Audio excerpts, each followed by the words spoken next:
मंत्री भरत गोगावले यांचा कथित व्हिडिओ काल शेकापच्या प्रवक्त्या चित्रलेखा पाटील यांनी माध्यमांसमोर दाखवत गोगावले यांच्यावर गंभीर आरोप केले होते।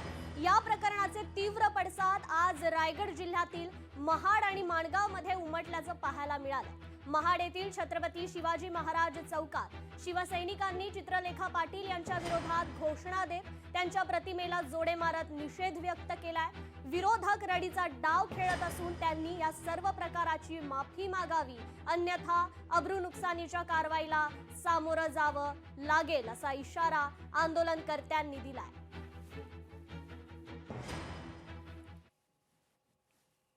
आपल्या सर्वांना माहिती आहे की रडीचा डाव सुरू झालेला आहे। काल ज्या पद्धतीने नामदार भरत गोगावले यांची जी व्हिडिओ व्हायरल केली गेली, म्हणजे लहान मुलाला पण कळल, पण ती ज्या माणसांनी व्हिडिओ व्हायरल केली त्यांनी ती नीट बघावी तरी। ती व्हिडिओ व्हायरल करताना भरत गोगावलेंची मुळामध्ये पूर्ण महाराष्ट्रामध्ये जी ओळख आहे ती ओळख काय की त्यांच्या हातातलं सोन्याचं कडक निश्चितपणे निंदनीय नाही। याच्यावरती मी माझं नामदारांशी बोलणं झालंय की त्यांच्यावरती अब्रू नुकसानीचा दावा आम्ही निश्चितपणे काढणार आहोत, कारण अशा खोट्या पद्धतीच्या तक्रारी करून काय मिळवणार।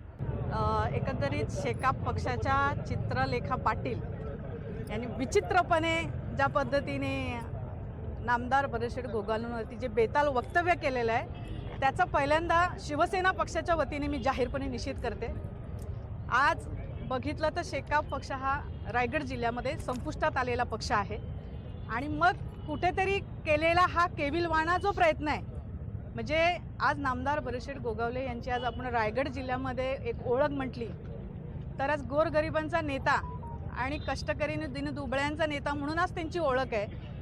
आणि मग ते कुठेतरी आता आज झालेला विधानसभेला असणारा जो काही पराभव आहे किंवा इतर काही गोष्टी आहेत की आज पक्षाला लागलेली गळती आहे, या सगळ्या गोष्टी समोर दिसल्यामुळे केवळ आपला पक्ष वाचवण्यासाठी केलेला हा केविलवाणा प्रयत्न आहे। लोकशाही मराठी ऐका, पहा, जागरूक रहा।